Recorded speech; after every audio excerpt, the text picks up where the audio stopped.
बाई अमन recording studio पूरा बाजार।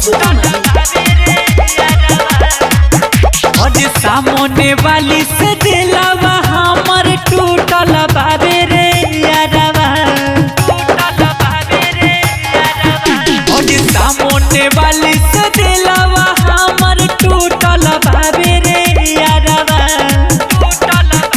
आज जिंदगी में हमारा जहरबू तो छोड़ले पिया रे यारवा, जिंदगी में हमारा जहरबू तो छोड़ले पिया रे यारवा।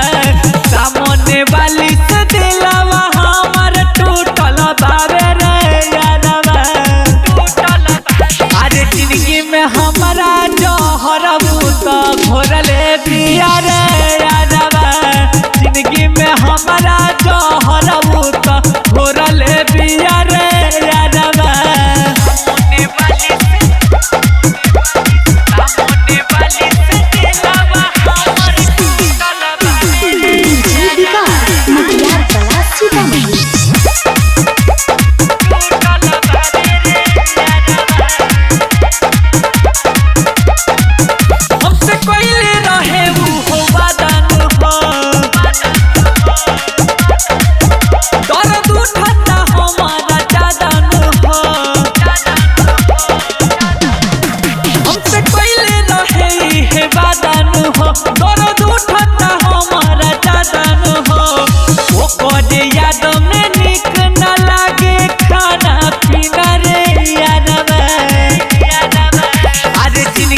हमारा जहरबू